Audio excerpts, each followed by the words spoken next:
Jadi saya menemukan beberapa poin, Pak Dokter ya. Yang pertama, dia kan masih dalam keadaan fitri. Umur segitu?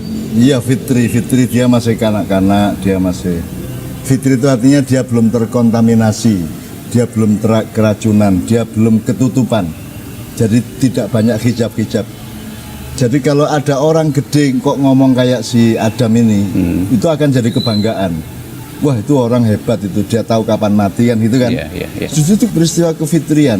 Fitri itu sejati, fitri itu asli, fitri itu murni, fitri itu suci, gampangannya gitu ya. Kalau dicari rentangannya gitu. Sementara kalau pada orang dewasa, kita itu kan untuk punya kondisi seperti Adam ini, kita butuh membersihkan. Kita butuh ngelintek atau mengelupas porok-porok kita. Iya. Jadi mungkin kalau urusannya itu benar salah ya, terlalu banyak kesalahan yang kita bergelimang itu harus kita kelupas, kita buang. Kalau urusannya adalah jahat dan baik ya, kita sudah terlanjur melakukan sejumlah kejahatan sehingga kita harus lepaskan. Kalau urusan kotor dan suci ya, kita ini sudah hidup di dunia dan dikotori oleh dunia sehingga kita membutuhkan torikot, membutuhkan wiritan, membutuhkan macam-macam upaya batiniah, rohaniah supaya kita kembali fitri kan itu. Makanya Allah memberikan fenomena puasa itu kan Anda berkontemplasi, terus ujungnya puasa adalah Anda Idul Fitri, Anda kembali fitri seperti Adam tadi. Tapi kan rata-rata kita nggak kembali. Kita kan nggak Idul Fitri, kita kan cuma rioyoan gitu kan. Kita malah berpesta kan gitu. Ya. Malah berpesta. Seharusnya kan itu kan konsep rohaniah bahwa manusia setelah dikotori dunia, kemudian dia melakukan puasa, dan puasa itu kan ada multifungsinya. Tidak hanya soal perut, tidak hanya soal fisik, tapi dia juga soal perilaku, soal akhlak, soal kesucian hati segala macam kan. Puasa merupakan metode atau teknologi dari Allah untuk supaya manusia bisa membersihkan dirinya kembali, mensucikan dirinya kembali, atau mengadamkan dirinya kembali kan gitu. Nah, kita kan termasuk orang yang sangat sukar melakukan itu sehingga kita kalau puncak kualitas dari raya itu kan cuma silaturahmi dengan keluarga. Mudik itu dari kita profesional menuju kita kekeluargaan. Dan itu kan sebenarnya hanya satu tahap. Dan itu kan kita harus balik lagi sekian tahap itu sampai ke tingkat manusia sejati kan gitu kan. Nah, kita kan tidak sampai ke situ. Kita kan secara kultural hanya sampai ke riwayat itu, sampai ke silaturahmi keluarga itu. Jadi kan setelah keluarga kan ada gen, ada nasab ya, ada macam-macam, ada sampai Allah, sampai sejatinya kita kan Allah. Artinya Allah kan bikin kita tidak kulaan bahan kemana-mana terus bikin kita sebagaimana kita bikin sayur lodeh terus kita kulak tempe, kulak kangkung di pasar gitu. Allah bikin kita kan dari dirinya sendiri. Gitu kan. Jadi kita itu adalah bagian dari Allah. Nah, Idul Fitri adalah ketika kita mengallah kembali. Nah, orang Jawa punya mengalah. Mengalah itu upaya untuk supaya dia tidak terlalu nafsu secara keduniaan, maka dia mengalah. Dan ada yang menafsirkan mengalah itu mengallah, artinya berorientasi untuk mengallah kembali. Mengallah itu suci kembali, asal usul asasi kembali. Nah, itu poin kedua, Mas. Kemudian itu kan misteri diri. Jadi kalau orang dewasa kan menempuhnya dengan torikot, ada mursyidnya, ada wiritannya, ada upacara-upacara macam-macam supaya bisa punya kemampuan seperti Adam tadi. Sementara Adam kan enggak. Dia masih karena dia belum dikontaminasi oleh globalisasi, oleh mall, oleh sekolahan, oleh kurikulum, oleh kelitih, oleh geng motor, oleh macam-macam ya, hedonisme, materialisme kan Adam belum. Adam masih bersih dari itu semua, maka dia punya pengetahuan tentang yang futurologinya. Sebenarnya itu bukan futurologi, karena kalau futurologi itu kan ilmu, ada loginya kan. Ini bukan ilmu, ini memang bawaan dia, sunnah Allah kepada manusia itu memang adalah jadi kita itu sebenarnya kan dunia pendidikan kita itu kan sangat jauh dari yang sebenarnya perlu dicapai oleh manusia. Maksudnya gini, kan sekarang kita yang namanya pengetahuan dan itu kan urusannya pikiran. gitu. Ya. Yang namanya ilmu pengetahuan sampai ada fakultas, universitas, jurusan kedokteran, ada farmasi, ada segala macam, itu kan urusannya akal pikiran tok gitu. Padahal ilmu dan pengetahuan yang Adam tadi kan bukan dari otaknya. Itu kan misterius. Jadi kalau Allah kan mengatakan manusia punya hati tapi tidak mau berpikir, ada itu. Jadi ternyata ada berpikir dengan hati menurut Al-Qur'an. Lahum qulubun la yafqahuna biha. Jadi tidak berpikir dengan hatinya. Ternyata hati itu alat berpikir. Dan ini cuman ini kan cuman ini alat sambung saja. Oh. Ini toolnya saja. Tapi sebenarnya apa namanya? Komandannya subjek utama berpikir itu ya hatinya kan. Oh. Nah, sebenarnya ilmu dan pengetahuan atau informasi itu tersimpan di delapan unsur dalam diri manusia. Saya tidak bisa menjelaskan karena itu guru saya namanya Sabrang yang tahu itu ya. Yeah. Jadi ada informasi otak, ada informasi budaya, ada informasi gen, ada informasi nurani, ada informasi sel darah, ada informasi macam-macam yang saya tidak tahu. Saya tidak bisa menjelaskan, Sabrang yang bisa menjelaskan. Nah, si Adam ini 8 tahun ini masih lengkap informasi yang dia miliki. Sementara kalau kita yang sudah dewasa ini kan sudah masuk, sudah kuliah, sudah jadi penyiar radio, sudah ketemu artis, sudah macam-macam, kita menjadi tertimbun oleh hijab-hijab.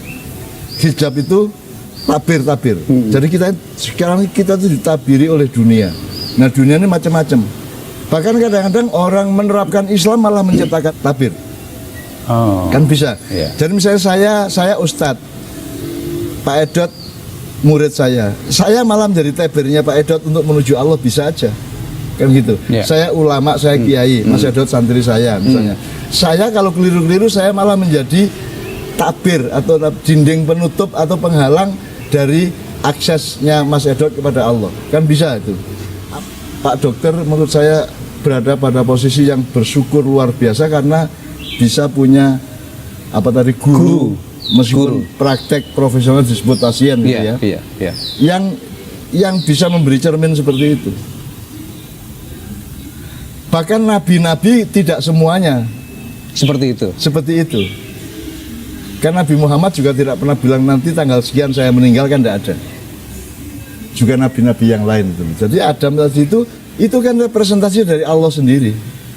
Kan tidak mungkin Adam itu punya diri tanpa Allah. Jadi sebenarnya yang berekspresi, yang ngomong tadi Allah sendiri. Bagaimana mungkin Adam bisa tahu Allah dia ditunggu oleh Allah? Iya. Kalau bukan dia itu Allah sendiri kan gitu. Adam itu seperti sound systemnya Allah, gitu. Sound systemnya Allah yang bicara mengenai kerinduan dan ditunggu oleh Allah. Gitu. Jadi menurut saya itu luar biasa, Pak Edot. Dan maka kita harus hati-hati kepada anak-anak kita harus hati-hati kepada manusia, kita harus hati-hati kepada pendidikan. Pak Edot, tauhid itu adalah proses penyatuan diri kembali kepada Tuhan atau kepada Tuhan. Nah, kalau si Adam tadi nggak perlu tauhid, sudah menyatu dia sudah menyatu dengan Allah. Yang ngomong tadi juga Allah kan gitu. Yang bilang saya ditunggu Allah itu Allah sendiri menurut saya. Kalau kita kan butuh tauhid, dan kita ngomong tauhid itu tanpa rasa malu.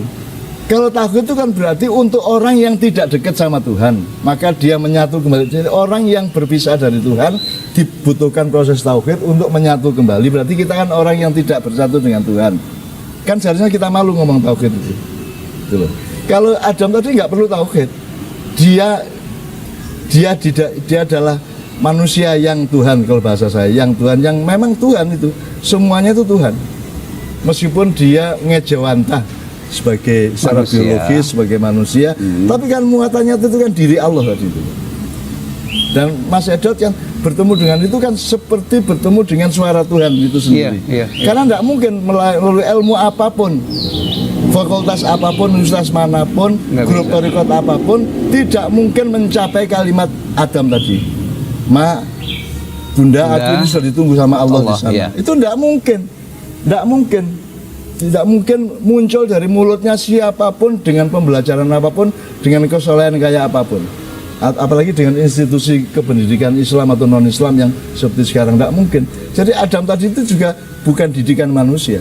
Itu kesadaran dia ngomong gitu ya. Ya cuman kesadaran itu apa? Kalau kita kan kesadaran itu kan pikiran. Pikiran. Padahal kesadaran itu ada banyak. Pak Edot, kalau sampean main badminton, apalagi double ya, itu kan tidak ada waktu untuk berpikir ke sana apa ke sana, gini apa gini kan tidak ada waktu. Itu kesadaran, pakai kesadaran pikiran tuh enggak? Yang main badminton itu pakai kesadaran pikiran apa tidak? Kan tidak. Ya. Itu ada sesuatu yang lebih dalam, yang lebih peka, yang lebih tidak terikat ruang waktu, yang bisa mengembalikan bola sedemikian rupa sampai kadang-kadang gini dan seterusnya. Itu semua bukan dari pikiran. Jadi manusia itu harap tahu bahwa yang disebut kesadaran itu bukan hanya dengan mesin pikiran. Jadi jangan sombong kalau Anda itu intelektual, jangan sombong kalau Anda itu orang pandai, Anda itu sarjana, karena sesungguhnya manusia itu punya kelengkapan yang jauh lebih rumit daripada yang kita pahami di universitas dan kurikulum pendidikan. Saya masih punya PR yang disampaikan Adam kepada saya. Di dalam, jadi begini ceritanya, di dalam sakitnya itu Adam ingin ngasih hadiah untuk saya. Tapi sebenarnya setelah saya pikir-pikir berdasarkan uraian Cak Nun tadi, itu sebenarnya suatu peringatan dan suatu selentian untuk saya. Jadi dia memberikan satu buku kecil, yaitu kitab Maksurat. Di dalamnya setelah saya buka itu adalah suatu doa-doa Nabi ya, pada waktu itu. Kemudian di dalamnya ada tulisan tangannya dia. Tolong baca ya agar selamat. Loh, kan tidak mungkin anak 8 tahun ngomong gitu. Iya. Nggak mungkin anak 8 tahun ngomong gitu. Itu kan kalimat yang berasal dari proses yang panjang, luas dan mendalam, Mas Edot. Iya.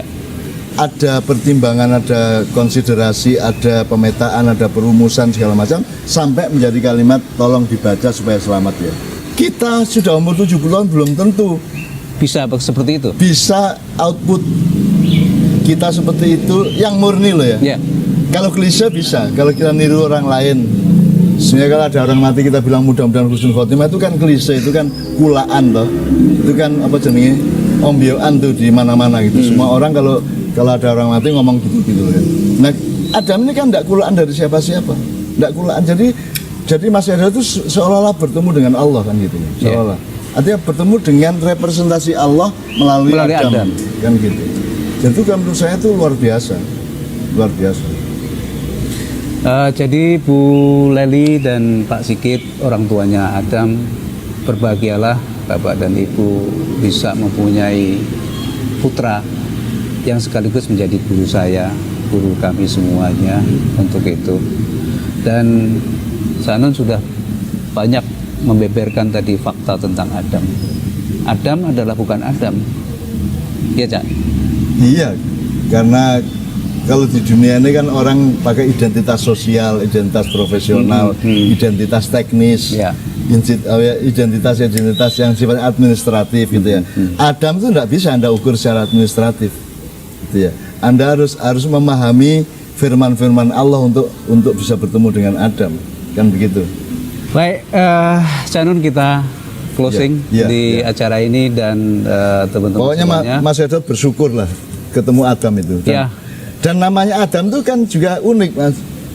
Kok enggak Idris apa Ibrahim apa Muhammad gitu. Adam terus. Jadi seolah-olah itu asal mula manusia kan gitu. Iya. Iya.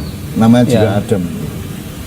Sekali lagi terima kasih Adam sudah menjadi guru saya dan selamanya tetap akan menjadi guru saya. Kita ketemu di episode mendatang. Assalamualaikum warahmatullahi wabarakatuh.